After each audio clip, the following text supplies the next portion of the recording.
Hello, hello, hello, hello, and welcome to Nightcap with Neoliberal Tears. I am him, Neoliberal Tears, and thank you for joining me. Um, and today I wanted to review some primary results that came in last night to sort of see where candidates, some Democrat, some Republican, stand on Palestine and what the future might hold when it comes to holding to their position. Some of them I like very much. As a reminder, my purity test is Zionism. So candidates who are anti-Zionists get my support, regardless of party affiliation. Candidates who are liberal Zionists, but still pay lip service to Palestine, get none of my support, none of my respect, which I'm sure is very disappointing for them. None of them know who I am, and that's okay. That's preferable. So let's start with one candidate who I'm actually kind of, as much as I hate Democrats, and I truly do, except for, of course, my president, Congressmember Rashida Tlaib.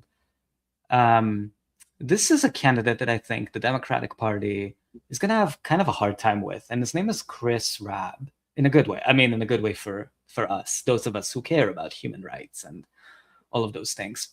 And he's been a state senator for about 5 terms, but remarkably consistent and very, very, very smart. And I have to say, like, he's, as much as I hate Democrats, I do really like him. And we're going to play a few interview clips showing where he stands on issues and for how long he has been standing by those issues. And I genuinely think he's the real deal. So here's what sold me on Chris. Specific, and of course, it's the issue that I have a litmus test on, and that is Palestine. And here's what he said on his website.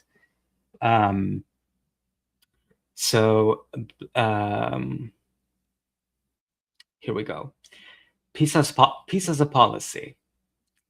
We must stop funding violations of human rights. The genocide in Gaza must end. The genocide in the Sudan must end. Absolutely. Every person deserves to be safe, no matter where their home is. And look at this. Every state's right to exist obligates it to extend equal rights to all people. This is brilliant framing on his part, because he's getting right to the point where he's responding obviously to the talking point about right to exist, which is, what the Zionist lobby sort of forces people at gunpoint to defend. Do you accept Israel's right to exist? And the way he flipped it on his head is saying, your right to exist depends on, obligates you to extend equal rights to all people. And of course, equal rights from the river to the sea would mean a free Palestine, because Palestinians would be the demographic majority, of course. And here's more of what he said. Every president in modern history has avoided congressional oversight while conducting bombing campaigns. He's referring to, of course, Democratic presidents as well, like Barack Obama, and military expeditions abroad. Congress is supposed to act as a check and balance on presidential war-making authority, but has failed to live up to its responsibility year after year. We must immediately reduce the U.S. military footprint abroad and invest in addressing the root causes of systemic violence across the world. And of course, Zionism is the root cause of the violence that we're seeing and the genocide in Palestine. So he supports, and here's another thing that he mentioned. As part of the things that he supports, an end to regime change, free assembly, and self-determination for Palestine. And then and this is, you'll never see other than Congressmember Tlaib and very few others. Here he is saying that he supports the Palestinian right of return under international law. Very important. And very few candidates have, on either side of the aisle, but Democrats especially, have committed to that standard. So as far as Democratic candidates go, to me, he is so far in this cycle the most impressive. And he has, sorry, my cats are fighting. Okay, I'll bear back, sorry. Guys, come on.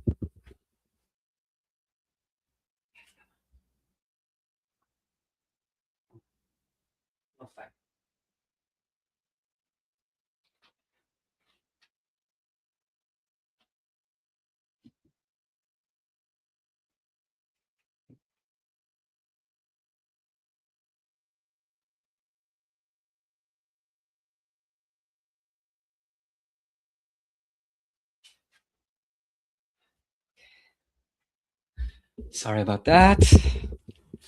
I tried to play with them a little bit earlier before the stream so that they're all, exhausted, I guess, or tired out. But they still have energy to play with each other. So Chris Rabb, very very interesting candidate. As much as I hate Democrats and as much as I like all of them except Rashida, I think, and the fact that he won. So he won a seat in Pennsylvania that is a safe blue seat, which means that he's not really at risk of losing his seat, even in the next 2 years, 4 years, however long he wants to keep the seat. I think the person before him, I was reading up that was an incumbent for like 35 years or something. So, so someone with his background could actually, I mean, just to temper some expectations, he's going to come in as a junior Congress member. And those are the people who get the least attention or support from the Democratic establishment, because those people are sort of viewed as like newcomers, the new kids in class. No one takes them seriously. No one gives them committee assignments. You have to sort of build up rapport with the freaks who run the Democratic Party. So lowering expectations, but based on things I've heard from him, and we're going to play actually some of that now, I do tend to believe that he'll be a very interesting Congress member. So some good news there, I guess. There's also the question of, does the Democratic Party deserve to be rehabilitated, I guess? And that's something I'm kind of conflicted on. I don't think they deserve to be rehabilitated, but, sorry. Okay, never mind.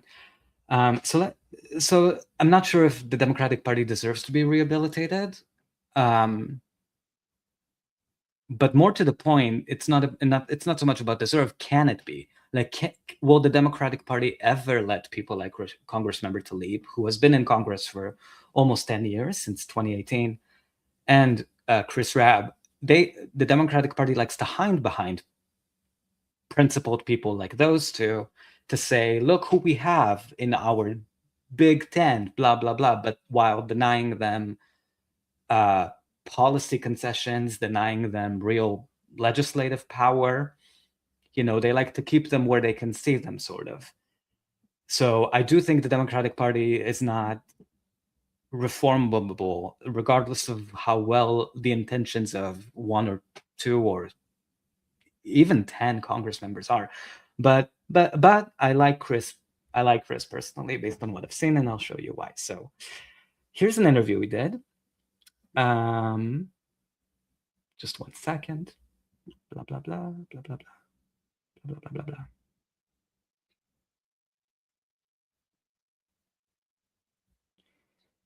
Sorry about that. Okay, here we go. And let me see when it was from. It was on the Karen Hunter show from 2 months ago. Oops, sorry, got chills. Okay. So here he talks about Palestine and why he supports Palestine and a free Palestine. Here we go. What distinguishes you, Christopher Rabb, from everybody else? What are you bringing, or what have people asked you for, or have they? Yeah, particularly young people, more than ever. They're coming out like, where are you on Palestine? Where are you on ICE? Do you take corporate PAC money? And they're shocked when I say, I had never taken corporate PAC money. I'm all about a free Palestine, and that ain't nothing new. And abolish ICE as a beginning. That's not the end. That's the beginning. We have to dismantle these immigrant. Love what he's saying about ICE. I just have to say, there are politicians who sort of, not a lot, who sort of, or at least that's what I'm foreseeing, who are going to try to sort of co-opt the words free Palestine to mean a two-state solution.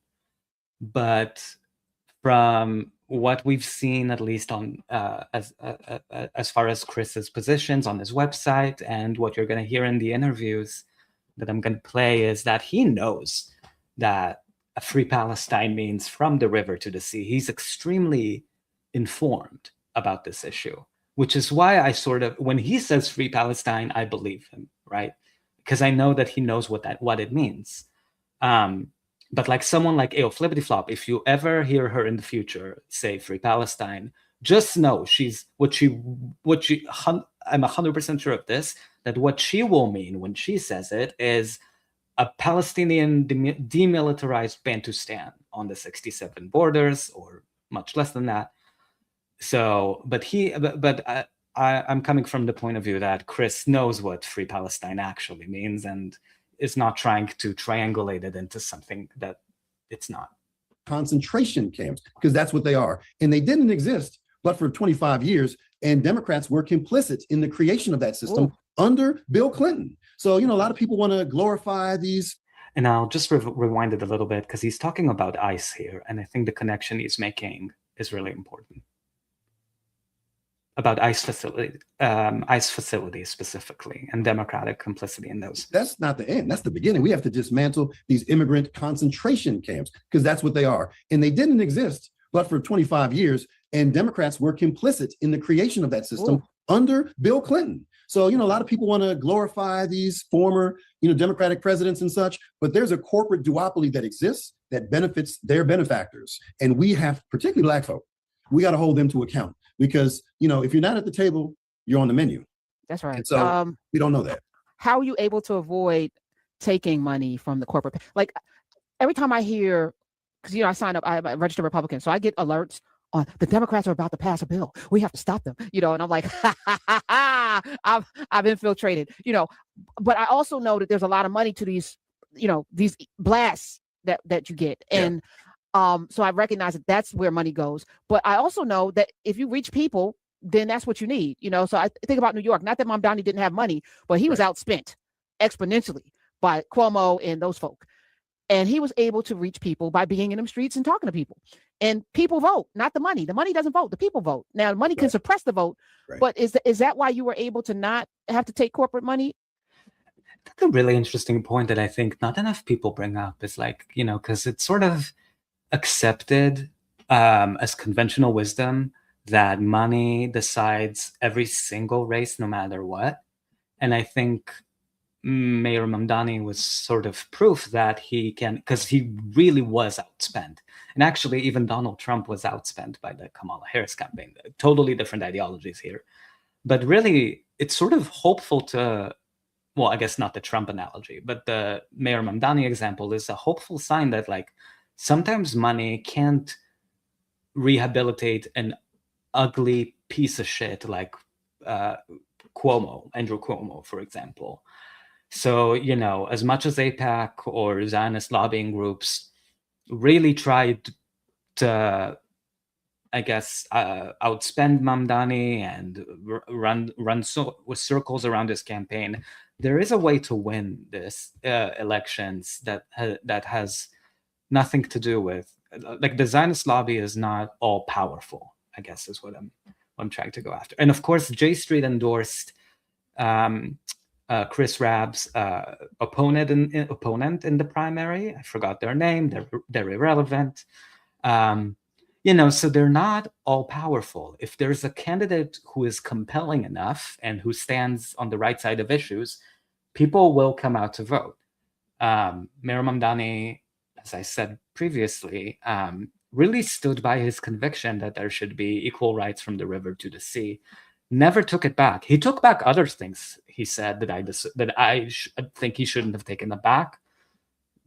Not worth rehashing that, but he never actually caved on that position. And it would have been easy for him to just say, like, you know what? I actually believe in a two-state solution now, blah, blah, blah, because I'm trying to win and all I care about is winning and I want to not offend anybody, blah, blah, blah.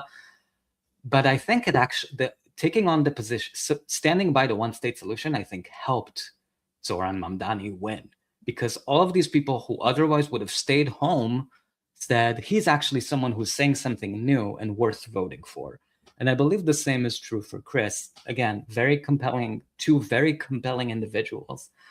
And that I think are the Democratic Party will try to sabotage for sure. But yeah, sorry. Let's go back to hearing about what he has to say about ICE and concentration camps like ICE. Or no, because the two things that benefited Zoran, despite him being an excellent candidate, were public financed, elections, which was amazing, right? Because you got all this matching funds from the people and not from the wealthiest people, in society, which is great. And two, ranked choice voting, which is a bill that I've introduced many times in the Pennsylvania legislature. We have neither of those things in Pennsylvania. So, but also he did raise a lot of money. He may not have outraised Cuomo, but he raised enough money to do all the amazing things he did as a candidate during his campaign. And I'm doing that on a smaller level, right? I'm not running in my district represents 760,000 souls. It's not 8 million New Yorkers. So it's not quite the same, but it is a challenge to not take corporate PAC money. But the reality is, even if I did want to take it, they're not giving it to me because of my politics, right? I don't bend the knee to corporations that prey on my people. Like, I represent communities of struggle. In those communities of struggle, their labor is exploited by a lot of these corporations who are using us just for, profit maximization. And I understand that's the business model, but we don't have to accept it. When Black people showed up and said, we're done with Target. Target paid a price, right? Listen. And we use our collective resources and wisdom, we get ish done. That's how it's always been. That's how it's always been. So how did it get... walk with me for a second. Christopher Rabb is here. He is running for the 3rd Congressional District in Pennsylvania. It is an open seat. He's not taking corporate PAC money. He's for a free Palestine. He's for, ICE not just being abolished, for getting rid of these concentration camps that have been cropping up. I think Pennsylvania has one in your backyard as Amen. Get rid of them. well, right outside of Philly. How do we get here? And it seems as if a couple of people were selected to keep us from paying attention to what was going on. Not going to name names, but I feel like that has been the case. And we just trusted that these people had our best interests at heart because they speak a lot of Black stuff. But the results over the decades have not borne fruit. And I think she's referring to Barack Obama here, but I could be wrong. A tree by the fruit that it bears. And at some point, we got to know that the tree is barren and it's time to plant new seeds. And I'm looking forward to seeing what that looks like. Let's do this. So for you, such a beautiful analogy, by the way. I think I'm going to steal it from her. But I mean, with permission. The idea that like you can tell what a tree is by the fruit that it bears. The tree that Obama, the fruit of the tree that Obama was, if Obama was a tree. Okay, I'm getting lost in the analogy. It was drone strikes on American citizens in Yemen. It was taking the United States from 2 wars to 7, right? The overthrow of the Libyan government. Those are the fruits of the Obama tree. Terrible fruits, shitty fruits. So hopefully we can plant some better seeds. Excited. I'm just meeting you today, but I'm excited by the possibilities. What do you need? I need people to know that there are candidates like me who give a damn, who are authentic, who lead with integrity, who didn't want to be president when they're in 3rd grade, because I don't roll with those folk. I never trusted those kids. I want to be president. Like, come on, man. Like, I want to make a difference. And you can tell Pete Buttigieg, for example, is like he wanted to be president from 1st grade. He had a super privileged upbringing and sort of nurtured to believe that he can be the president of the world because he's so smart and so brilliant. And it's honestly kind of fun for me to watch someone like him realize that people don't like corporate McKinsey speak. Nobody likes that kind of shit. Not even gay people like this one. There's no universe in which I would vote for Pete fucking Buttigieg. By the way, his middle name is Montgomery, which is the widest thing I've ever heard. Like, I can't imagine a wider name. Although his dad apparently was like some... I'm not sure about this, but I think his dad was like some socialist scholar or something. I don't know. So maybe the reason he's so corporate and disgusting is because he has some daddy issues that he hasn't resolved. Maybe therapy would be the place to address it instead of forcing himself as a presidential candidate every 4 years, because I genuinely cannot. I cannot. Also, he was friends. He went to Harvard, of course. And he was friends with Mark Zuckerberg when he was at Harvard. Like, that was sort of his And that's why Mark Zuckerberg donated to his presidential campaign in 2020. I really hope Pete Buttigieg would spare us the embarrassment that he will suffer by running in a primary and losing every single demographic group that is under the age of 75. But sorry, that's beside the point. I want to serve. I want to serve. It's what I've been doing for 10 years. But the people who we send to Congress now, they got to be for real. They got to do it to it, as my grandfather would say, right? They can't mess around. They have to be bold, because this is a time that requires boldness, integrity, care, compassion, substance, creativity, resilience, and a love of Black people. Because so much of what's happening is aggressively anti-Black. It may not be explicitly so, but it is obvious to Black folk. It is obvious. All these things are, listen, Donald Trump hates Black people so much that he was going to sacrifice millions of white people on Snap, because the majority of people who get Snap are white folk. Correct. You know this, I know Correct. this, right? He was like, I'm prepared to punish all of these poor white people because I hate Black people that much. That's deep. And if that doesn't tell you that whiteness will not save you in 2026, I don't know what else will. Because whiteness is no longer a protective garb that it once might have been. It is something, but he is prepared to sacrifice the daughters and sons of rural conservative Republicans and send them to Iran. Yes. For an unwinnable war. So well said. I mean, this is someone who has studied the issues. This is someone whose analysis really looks at why someone as cartoonishly evil as Trump would be elected in the first place, and presenting the antidote to Trump as not more neoliberalism, but a different path forward. That I'm sure the Democratic Party is not going to make it easy for him to bring his ideas to fruition. To go back to the fruit analogy. But I wish him luck. I wish him well. I mean, if we had more Chris Rabs, maybe 20 more in Congress, I think we would be looking at a very different world. He's clearly authentic, and right on the money. So he talked about ICE and why he supports abolishing ICE. And I wanted to show something in his background on this issue.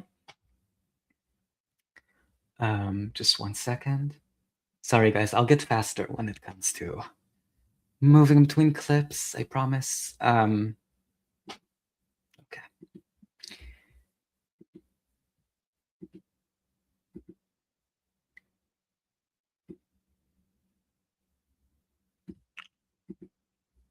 So this is from 2017, when Chris was in the Pennsylvania State Senate. Rabb introduces a bill to give Pennsylvania police immunity from ICE orders. And look at the date here, 2017. Okay, so he's been true to this, not new to this.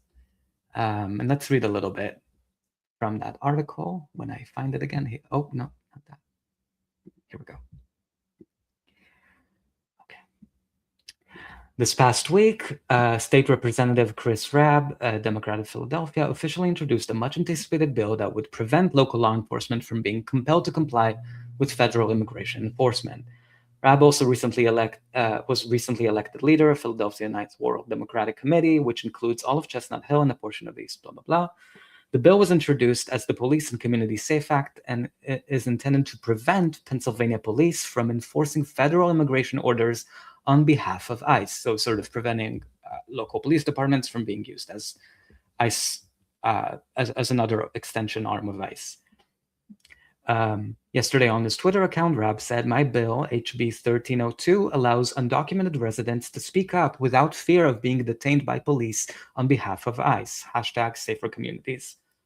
In a statement to the Chestnut Hill local, Rabb said, "If passed, my bill will help keep police officers in the local communities they're duty-bound to protect and serve safer. It will require the police, state agencies, state universities, and vendors who do business with Pennsylvania to only collaborate with ICE if a warrant or court order has been issued to do so. These entities are to also safeguard the information and identities of individuals who may be put in harm's way by federal immigration agents." Raab also claimed that allowing the federal government to compel local police to enforce federal immigration laws would damage the trust between police and the communities they serve and would put an excessive financial burden on already cash-strapped police agencies. And also, of course, the only, when bills like this, when police departments start collaborating with ICE and stuff like that, what happens is that undocumented immigrants who may be victims of crime, all kinds of crime, whether it's domestic violence or interfamily, whatever it may be, they're more scared to call the police and speak up and report these crimes because they worry that if they call the police and as a non-documented immigrant that they would be targeted or deported. So it actually makes communities less safe to be targeting people, to be targeting undocumented people in this manner. So he's presenting it as protecting undocumented immigrants as a safe as a safety mechanism for cities, and which is very true.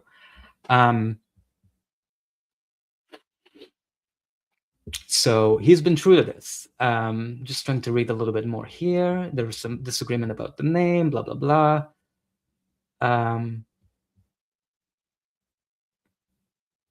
So there's some disagreement whether it's a sanctuary city bill or not, blah, blah, blah. But just to show that he understood and to come up with a bill like this in 2017, right after Trump's election, the first time, really shows that he's willing to stand up to immigrants, even when it might not be popular. So someone like that gets my respect as well. Now, I wanted to also play a clip that has to do with the connection between ICE and Palestine and the prison industrial complex, because those issues are connected. And I think that's why incoming Congressmember Chris Raab spoke about it very eloquently.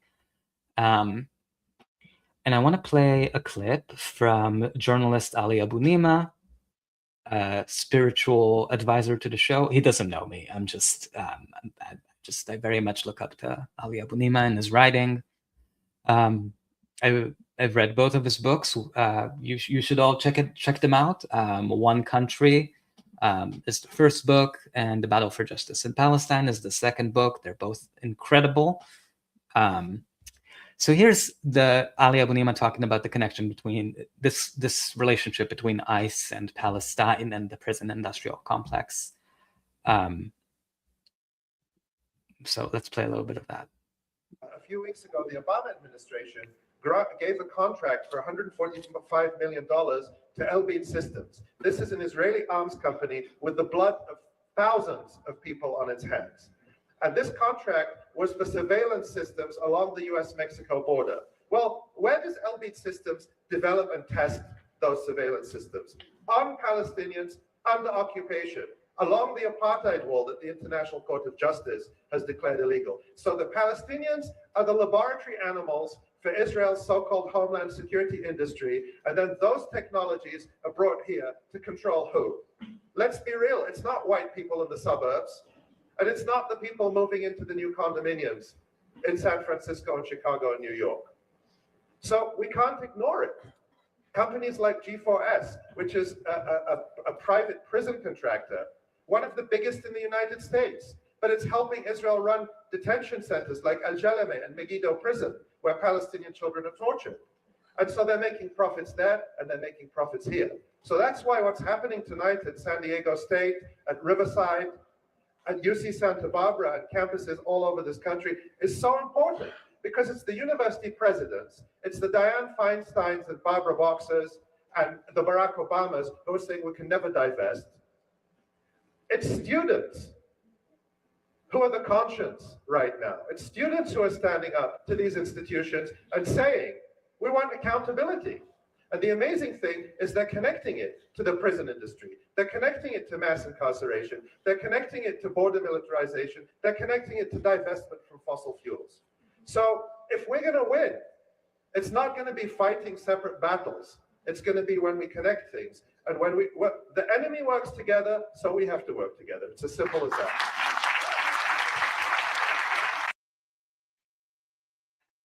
So well said.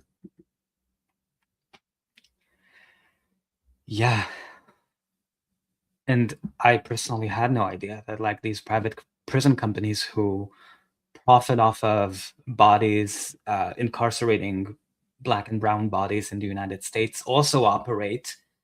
I think the company you mentioned was G4S, but also LB Systems. They also run prison services, quote unquote, in Palestine. You know, it's really, and you know, and Obama, I mean, Jesus, giving a contract of $145 million to LB Systems, who we know manufactures, you know, weapons for that are used in Gaza to genocide Palestinians, and that he gave them a contract to surveil the U.S. border, targeting immigrants. Like the really all of these issues are connected. The profit maximization incentive, the dehumanization of human life, the racism. It's like it's really scary when you realize the magnitude of all of these things and how they're connected. You know, so someone like Chris Rabb sort of being on the forefront of an issue like abolishing ICE and understanding from a principled standpoint what freeing Palestine means, makes even a cynic like me just a little bit hopeful. Here's another interview that Chris Rabb did.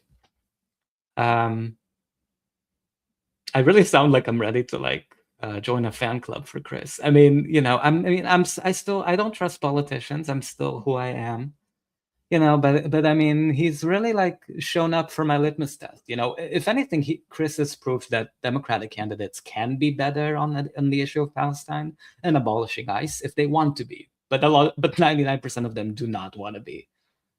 You know, it takes someone who's like extremely informed like him and who's true to the issues. And those kind of candidates are just very hard to come by. I mean, they're usually like beaten down by the Democratic Party. So here's another interview he did where he sort of expanded on his view on freeing Palestine. So let's listen. And that's what I believe. I believe that you can't be free until we're all free. And I stand in solidarity with Palestinians in Gaza and the genocide that's going on there. I can't be silent. When you're silent, you're complicit, and I won't do that. I want the same people to stand up for me and my community. And there's a long track record of African-American leaders going back to certainly at least the 60s, if not before, who stood in solidarity with Palestinians. And when I get in trouble for saying I believe in a free Palestine, well, I believe in freedom. Why wouldn't anybody support that? That seems to be a reasonable and substantive position on that issue. But because of the type of tactics that these extremist organizations are using, they're basically weaponizing my blackness to say, oh, well, that must be because he is an anti-Semite, without knowing my story. My father was adopted by a bunch of Jewish med school students when he desegregated University of Louisville in the 1950s. So he actually grew up in his early adulthood learning Yiddish. And so I heard Yiddish in my household. I imagine that a lot of his friends from med school were what you would call Zionists, liberal or moderate Zionists and such. Right. I don't know if my father, who's passed away 20 years ago, would share my politics or not, but he would certainly appreciate the fact that I listen and engage all people in good faith. And I represent a very active Jewish population here in Philadelphia. I have a number of rabbis who have embraced me as one of their own, who believe that I stand for decency and care and empathy. And I take that very seriously when the attacks are just unending. Yeah, it amazes me that when somebody says something positive, middle of the road, I want to support freedom for everybody, I don't want to discriminate against anybody, that offends some people. But that usually tells. I mean, Congressmember Rashida Tlaib got censored in the House for saying equal rights from the Jordan River to the Mediterranean Sea. Like, it's so crazy. We live in such a crazy political system. If you're in the United States, I don't have an audience, so I mean, who am I talking to? But you know, like the fact that she was calling for freedom and equality from the river to the sea and got censored, like she said something so evil. Mind you, got censored by the same people who inside trade on stocks going to weapons manufacturers and health insurance companies that are killing, like, these evil people told her that calling for equality is bad. I mean, it's so stupid. We live in such an upside down world. Ugh.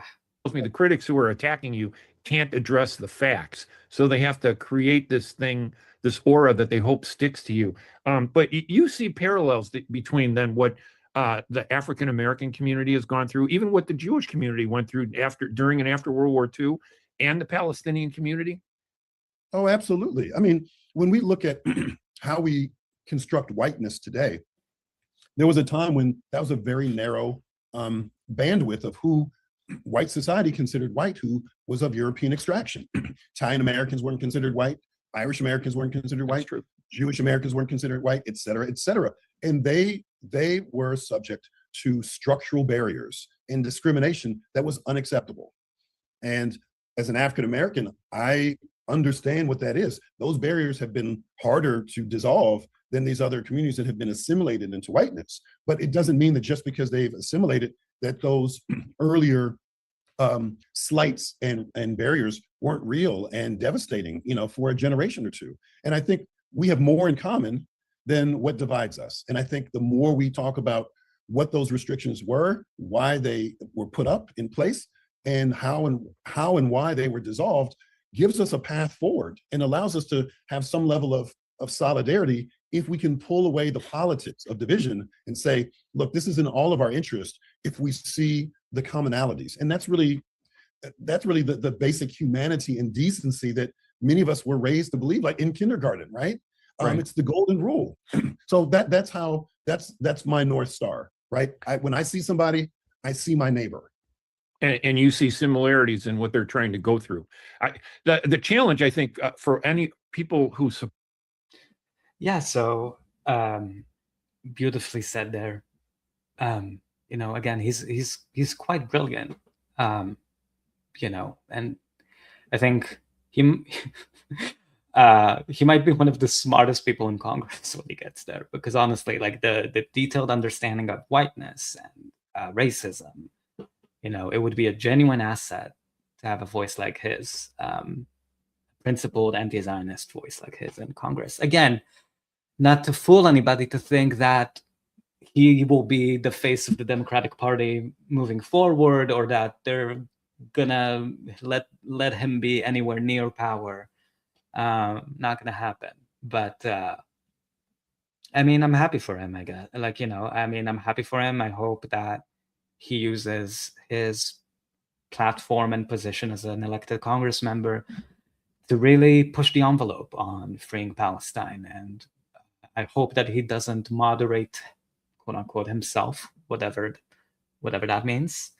I don't think he will, because he's coming into it like already, seasoned, I guess, in terms of years on the planet. Like, he's not like young and impressionable. I mean, like the way Ayo Flippity Flop was, she got in there when she was 28.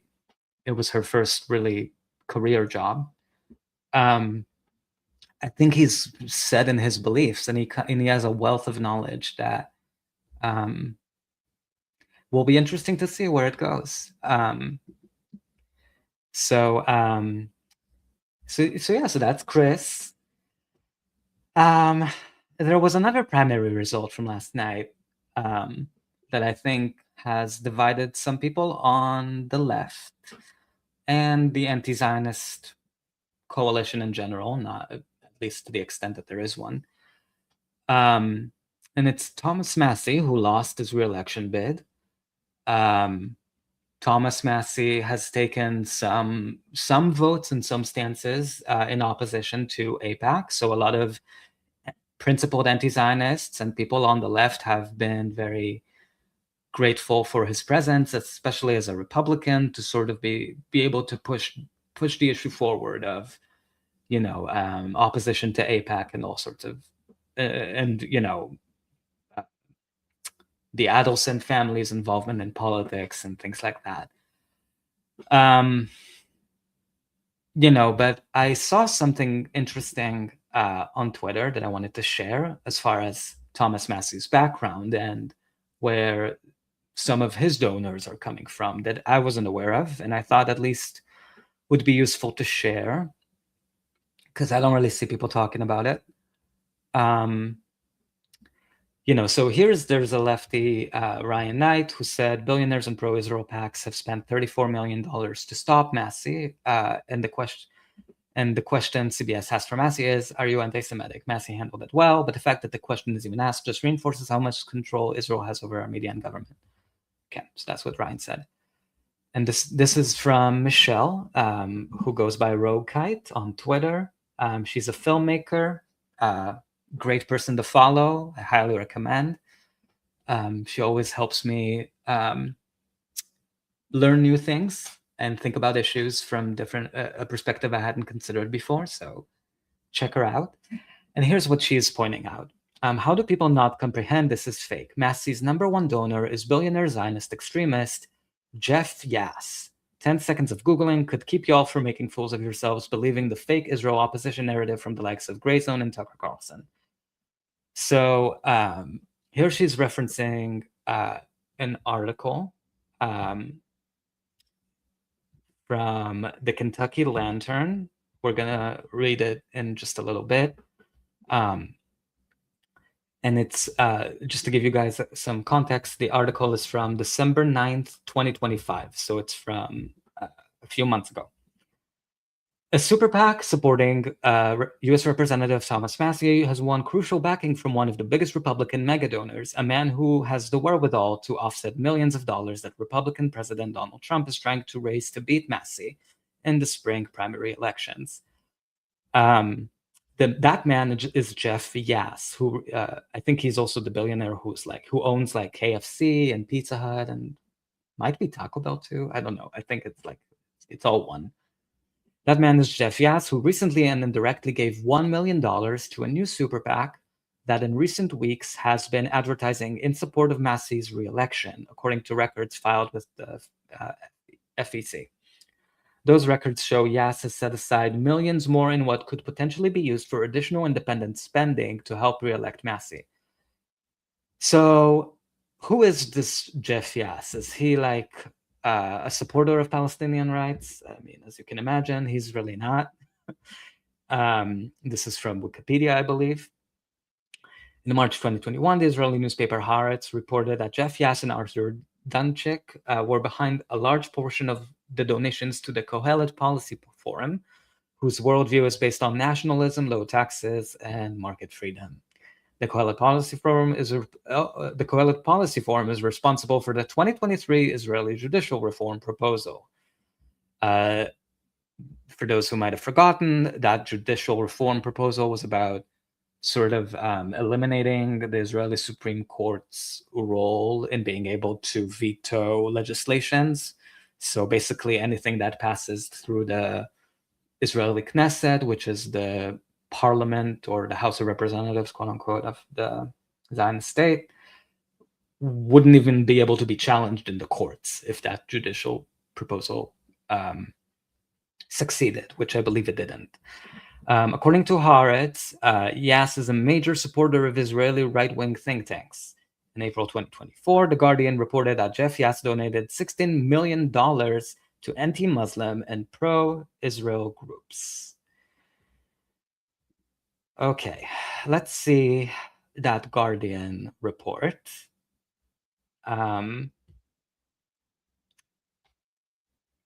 Just 1 second.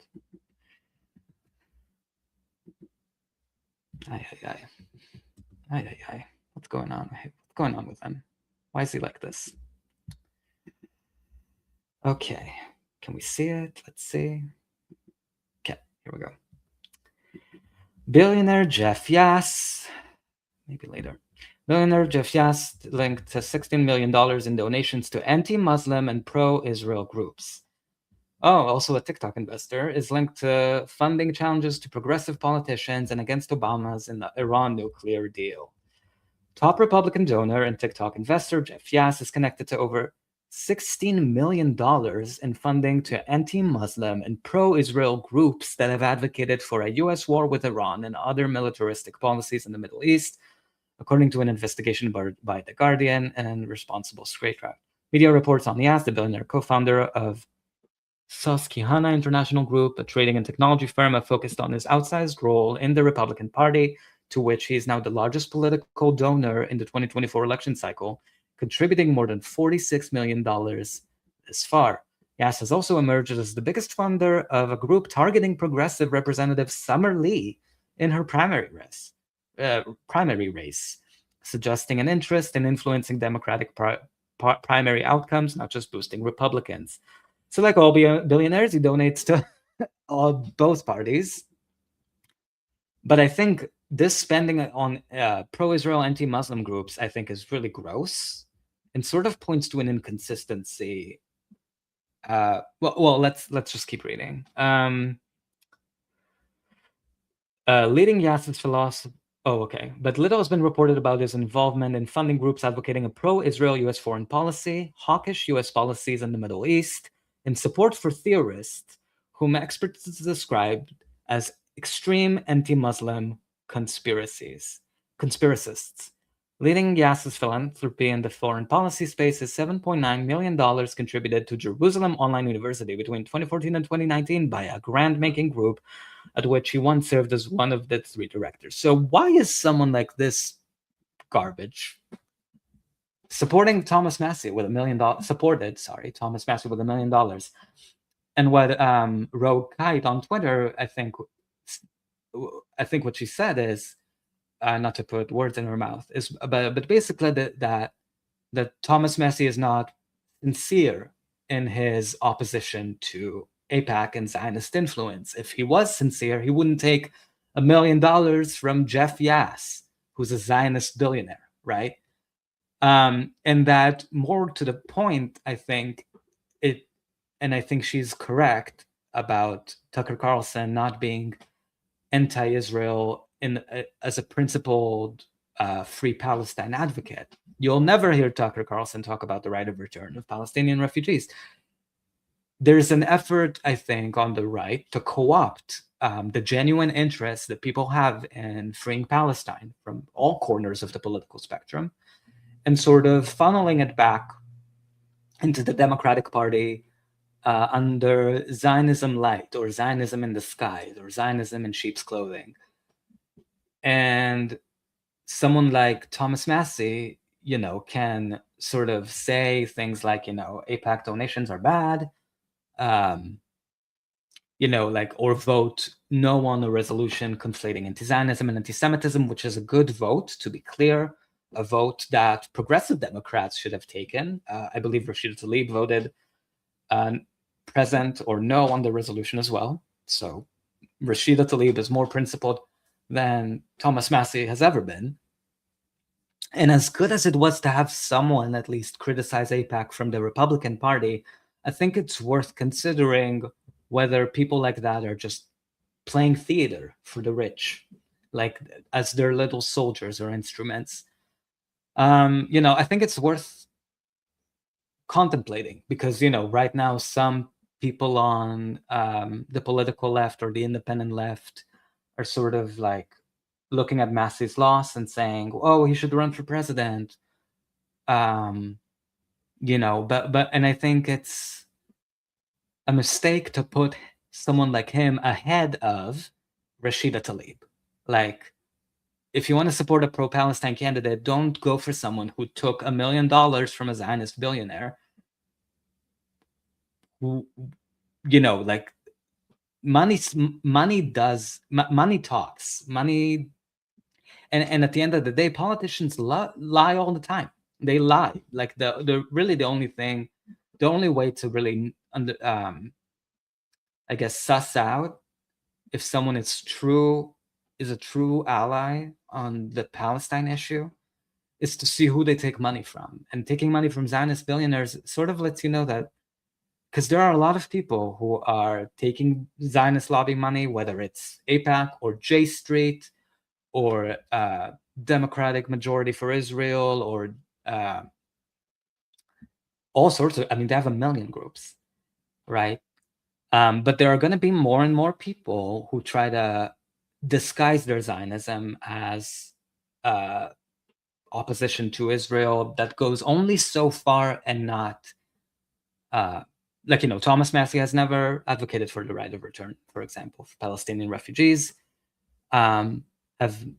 He's never advocated for the one-state solution or equality from the river to the sea.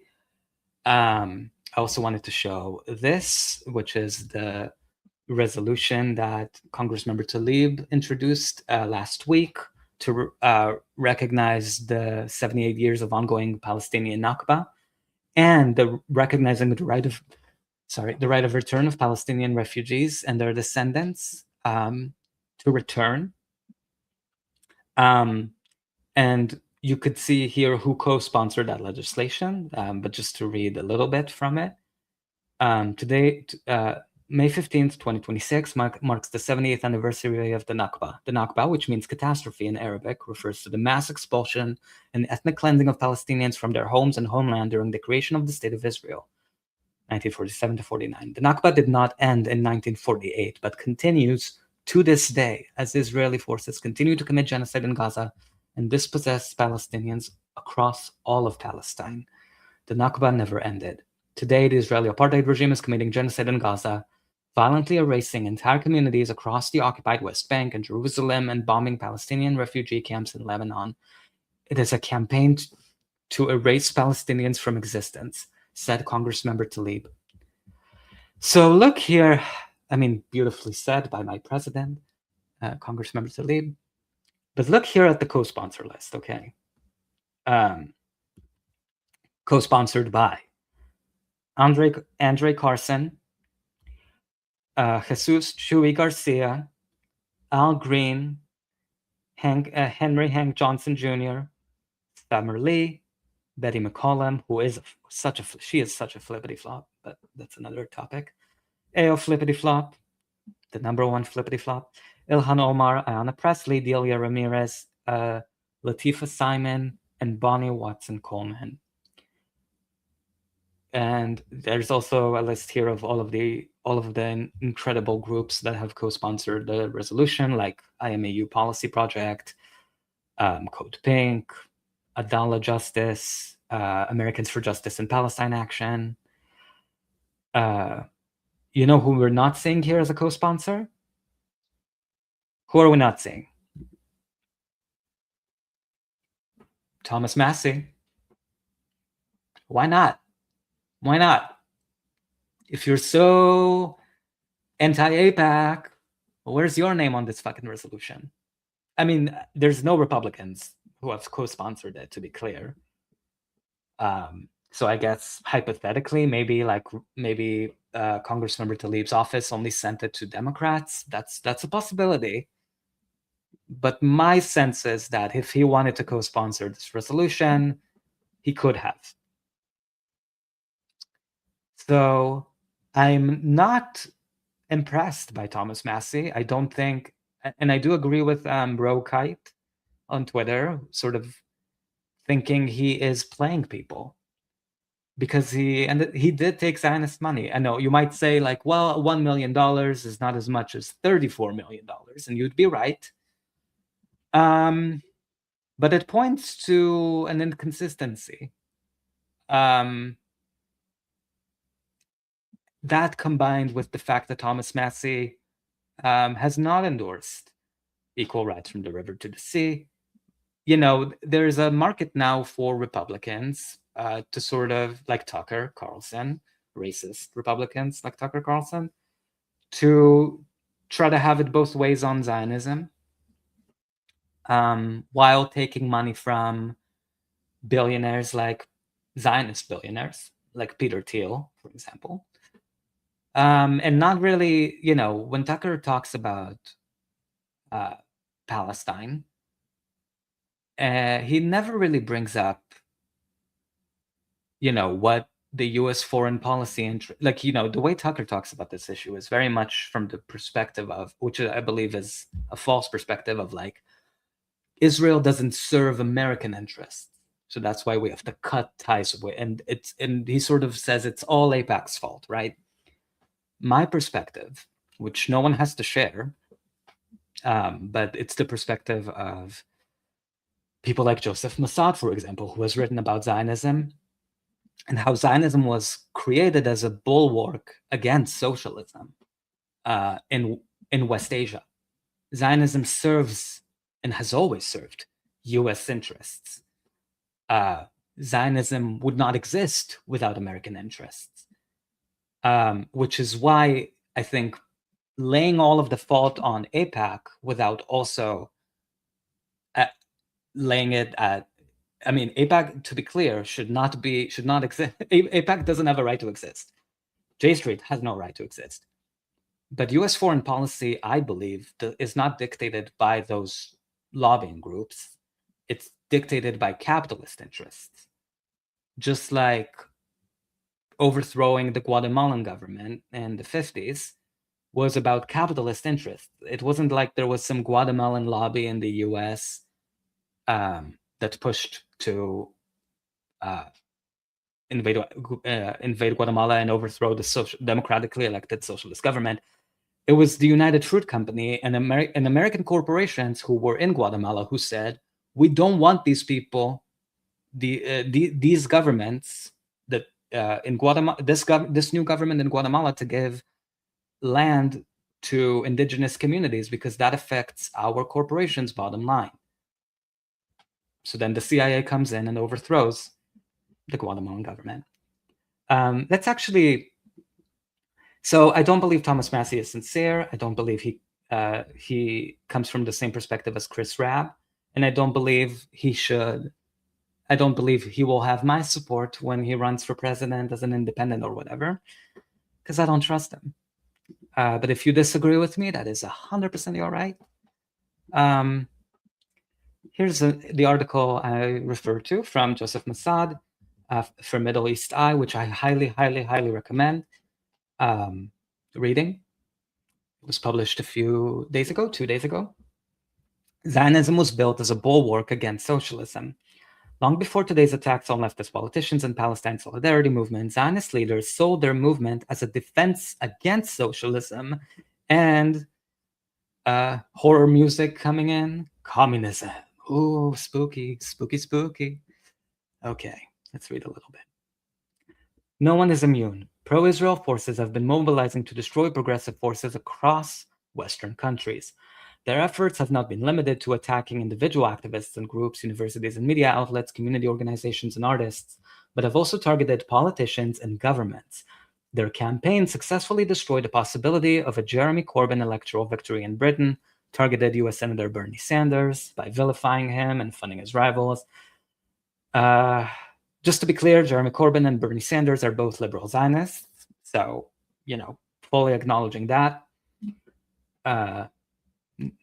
Well, I won't be crying neoliberal tears over them, but whatever. And are now going after the socialist French presidential candidate Jean-Luc Mélenchon, who they have accused of anti-Semitism and among other defamatory accusations. They have also targeted the Spanish socialist government of Prime Minister Pedro Sanchez by supporting right-wing opposition parties, including the Spanish far-right Vox Party, while lobbying against the Irish government and progressive Irish politicians in the US. These anti-progressive Zionist tactics are hardly new. Since the late 19th century, the Zionist movement has sold itself to imperial sponsors as a bulwark against socialism, and Western imperialist powers adopted it precisely as a tool against socialism and horror music communism. Imperial Foundation. Recent Zionist anti-progressive machinations are mere continuations of this reactionary history. Imperial foundations. Zionism's anti-socialist activism was born with the movement itself.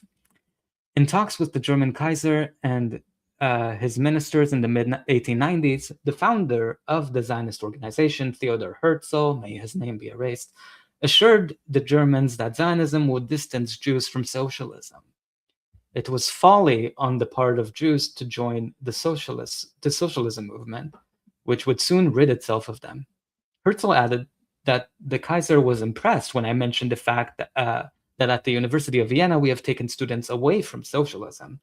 Zionism, he added, would also spur Jews not to join revolutionary and anti-Kaiser organizations. We were taking the Jews away from the revolutionary parties. So Zionism was sort of a way to, I guess, co-opt Jews who were interested in socialism and getting them to support evil, racist capitalism in West Asia. Indeed, it was Zionist anti-communism that clinched the alliance with anti-Bolshevik Britain. The timing of the 1907 Balfour Pledge of British support for Zionism's quest for a quote-unquote national home for Jews in Palestine, issued only 5 days before the triumph of the October Revolution in Russia, was not a coincidence. Acting on false reports from Zionist informants claiming that most Russian Jews were Zionists who might otherwise support socialism, British officials grew anxious after the February Revolution regarding Jewish backing for the socialist movement. In April 1917, Lord Robert Cecil, then parliamentary secretary to the Foreign Office, telegraphed the British ambassador in Petrograd, arguing, "We are advised that one of the best methods of counteracting Jewish pacifist and socialist propaganda in Russia would be to offer a definite encouragement to Jewish nationalist aspirations in Palestine." You see, so to them, Jewish pacifism and socialism was like a force they had to like counteract. God forbid these Jews were pacifists. Oh no. So it would be best to offer a definite encouragement to Jewish nationalist aspirations in Palestine. The victory of Russian communists removed a key incentive for Eastern Europe Jews to emigrate, jeopardizing British and Zionist plans for Palestine. By pledging to secure a Jewish national home there, Britain sought to promote an alternative ideology that would discourage Russian Jews from supporting communism. US President Woodrow Wilson echoed similar views in backing the Balfour Declaration. His support stemmed from American concern about the spread of communism among East European Jews, particularly Poland, after the October Revolution in Russia. The American position was reinforced at the end of 1918 when Balfour discussed the Jews in Palestine with Wilson's chief advisor, Colonel Edward M. House. In his diary, House recorded that Balfour is inclined to believe that nearly all Bolshevism and disorder of that sort is directly traceable to Jews. Okay, so these people, besides being like psychos, right, like these Woodrow Wilson, the British people, the British whatever, Balfour, Lord Balfour, besides being crazy racist against Palestinians, they were also clearly anti-Semitic and also enemies of peace and whatever. You know, but so Joseph Massad, Professor Massad here is he does a beautiful job laying out how Zionism is sort of a force that was created by the United States and Britain and is supported to this very day because it fulfills certain American interests. And you'll never hear Tucker Carlson talking to Joseph Massad about this. You'll never hear Tucker Carlson bringing up the history of Zionism as a bulwark against socialism or communism. You know, sort of Zionism really, like from the perspective of the West, it was using Jewish people sort of as human shields to defend capitalist interests in West Asia. This is not excusing the genocidal state of Israelis today. Nothing excuses that. You know, but that just goes to show that the Zionist state has always served Western imperial interests. Yeah, so highly recommend this article. It's and really all articles by Joseph Massad. He's so brilliant. And let's see, I had, I guess, one more candidate to talk about who actually won this primary quite a bit ago. His name is James Tallarico. You might have seen his like cutesy little face. He has a cute face. Like it's such a, like, you know, like a puppy dog kind of face. You know, you just want to like pinch it. He won his primary against Jasmine Crockett, who is a crock full of shit. She's taken all kinds of Zionist money, crypto money. She does not discriminate on where she gets her funding. All money to her is green, and green means good to go for Jasmine. Anyway, she lost to James, partly because James sort of positioned himself as, like, you know, talking about Gaza in sort of all of these moral terms. So let's see how James sort of shared his views on the genocide in Gaza, and what he said. This is from an interview he did with a Democratic operative whose name is Brian Cohen, who I do not trust, and we'll read a little bit about why in a few minutes. But let's hear it from James about where he stands on Gaza.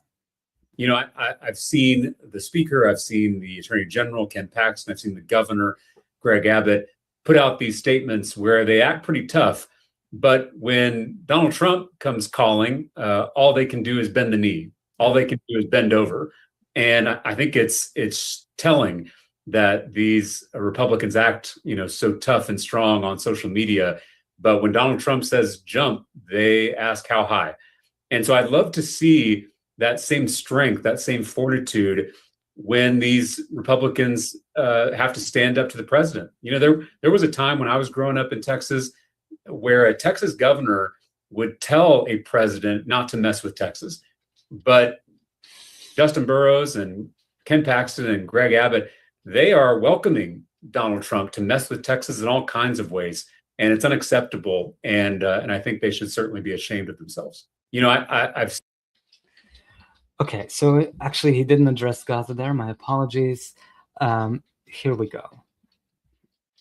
What your current stance is on Israel's assault on Gaza and what you believe should be done if, for example, Prime Minister Benjamin Netanyahu were to come here to the United States. Would you, as a senator, support his arrest? What do you think is the correct path forward there? Well, there's a theologian who said, I screamed at God for the starving children until I realized the starving children was God screaming at me. And God is screaming at all of us in Gaza as we speak. Israel has a right to exist and a right to defend itself just like any nation. But Benjamin Netanyahu doesn't have the right to wage war against civilians, to use famine and collective punishment as tactics. So to answer your question, as a U.S. Senator, I will use the financial and diplomatic leverage in this country to stop the atrocities and the suffering in Gaza. Would you meet with just for the people of Gaza, but it is also for the people of it's also for the people of Israel, because Benjamin Netanyahu's disastrous war has made the people of Israel and Jewish people all over the world less safe as a result. And so I think this crisis deserves immediate action. I'm less interested in what meetings are happening. I'm more interested in what actions are going to be taken by our U.S. Senate to stop the unimaginable suffering in Gaza. So specifically, though, would you meet with Benjamin Netanyahu as a member of the U.S. Senate? Not until we take clear action to protect the innocent lives that we're losing. Again, I think sometimes we get into these questions that are distraction from the real issue at hand. All of us should be. I'm sure. So you heard it there. He supports apartheid's right to exist, but he feels really bad, and God is screaming at us, is what he said. God, what a two-faced piece of shit. Sorry, it's just I guess he's right. He's in the right place, running as a politician. So he's running in Texas. I believe he's running against Ted Cruz in the general, and Democrats have not won a Texas Senate seat in a million years. So I don't know what his chances are. I don't know anybody in Texas. Couldn't tell you. But you could tell that he was trying to sort of meet the Democratic, do the Democratic thing of trying to sort of pay lip service to the suffering in Gaza, while still supporting apartheid. and he was very much viewed by a lot of people I like and respect as the pro-Palestine choice in the primary. I mean, because come on, next to Jasmine Crockett, of course, who wouldn't look like a pro-Palestine pick? But it's worth being skeptical of James specifically. I'm not supportive of him the way I was of the way I am of Chris Rabb, and I'll show you why. This is an article that came out in The Intercept after the primary, after he already won, James, and it talks about local organizers and their efforts to try to sort of pin him down on where he stood on Zionism and Gaza. And take a listen. It's less, it's less of than the face he was trying to put up to the cameras. So let's see here.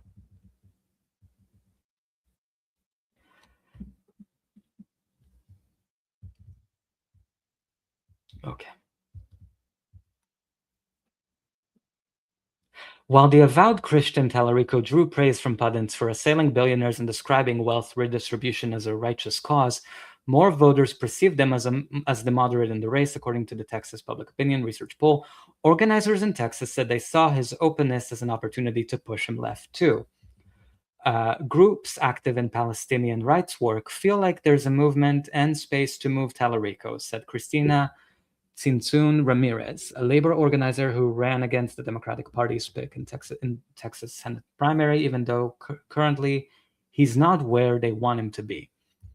As Tallarico gears up for the November election against either incumbent Republican Senator John Cornyn, so that's the senator he's going against, or Texas Attorney General Ken Paxton, who are set to compete in a runoff in May, local progressive organizers are very much going to push him, Ramirez said. They'll need to, she and other organizers pointed out. While Tallarico and Crockett diverge in tone, local activists said that on key issues, including immigrants' rights and accountability for Israel, they offered little difference in substance. Their policies on Gaza are pretty much the same, said Azra Siddiqui, a community activist who met with both campaigns as part of a coalition of over a dozen Muslim organizing groups. Before the primary, she said her group couldn't really recommend one over the other. Voters were able to scrutinize Crockett's federal record, which included voting to send weapons to Israel, whereas they couldn't do the same with Tallarico, a state legislator. Siddiqui said she came away from the meetings feeling like Tallarico didn't necessarily understand where her community was coming from on Gaza. And she explains what she means. After the meeting, Siddiqui said organizers were frustrated by what she described as Tallarico's refusal to call Israel's destruction of Gaza a genocide. So he refused to call it a genocide, meeting with private Muslim groups. Meeting privately with Palestinian rights groups. Still wouldn't call it a genocide. Okay. But he really cares about their suffering, right? Refusal to call Israel's destruction of Gaza a genocide pending an official international designation, which is such a fucking joke because, I've said this before, but the ICJ only declared the Bosnian genocide a genocide 9 years after it happened in 2001. So waiting for the ICJ to give you permission to use the word genocide, you're going to be waiting 10 years. And by then it's going to be too late. It's such a cowardly move to hide behind that. Ayo Flippity-Flop tried to do that too in the beginning until people called her out. Or his attempt to delineate between the support, between the support for defensive weapons for Israel rather than offensive ones. And Democrats love making that distinction. Offensive weapons are the bad ones, but defensive weapons will support. So he supports defensive weapons. Great. Just great. Tallarico has accused Israel of war crimes in Gaza and said the destruction was a moral disaster. I hate that they literally try to come up with any word except genocide. Moral disaster. Bernie, for a while, when he was denying it was a genocide, he said, what's happening in Gaza is horrifying. It's a moral atrocity. a horrifying disaster. Any word but genocide. And what they support for Palestinians in the same manner, they would say, we support the right to dignity, the right to determine their future. They'll never say, we support their right to equality. Unless they are my president, Rashida Tlaib, or Chris Raab. Moral disaster. And one of many reasons Democrats lost the 2024 election. No, yeah, that's true. It is why they lost, but not one of many reasons. I mean, there are also pieces of shit on every other area. But he stopped short of describing Israel's violence in Gaza as a genocide during a September interview with HuffPost. Siddiqui and other activists also pressed him on accepting campaign contributions in the Texas State House from a pro-casino PAC bankrolled by pro-Israel Republican mega donor Mary Adelson. Wow, so they have a relationship. Great. Samiha Rizvi, the Texas Policy and Advocacy Coordinator for the Council on American Islamic Relations, said refusing to describe the war as a genocide could turn away voters in Texas's Muslim community.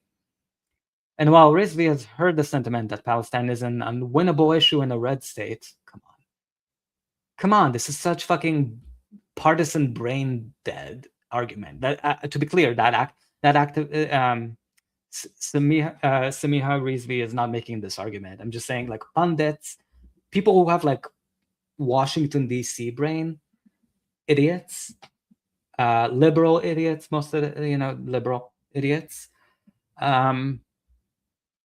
who have like politics DC brain. They really think, oh, Texas red, so people won't care about Palestine. Okay, let's see how your turnout is in November. And while Rizvi has heard the sentiment that Palestine is an unwinnable issue in a red state, she pointed to growing voter frustration with Israel on both the left and right over the genocide in Gaza, and the US and Israel's war in Iran, connecting the outrage to the economic issues that power Tallarico's campaign. Ending the genocide and standing with the Palestinian people essentially does benefit this country, because we wouldn't be sending billions of our taxpayer dollars over to a foreign entity for them to commit genocide. We look back at our state at home and we can barely afford the cost of living, and healthcare is like inaccessible to half of the population, as we said. I understand why strategists, progressive strategists, including Rizvi, are making this sort of case that, like, oh, the money the US is spending on genocide could be spent at home. But I think it sort of like ignores the fact that since forever, the US political system has always supported corporations at the expense of people. So it's not so much like, well, I guess that's a different point. But yeah, so that's James. And that's why I do not trust him. And the last thing I was going to show is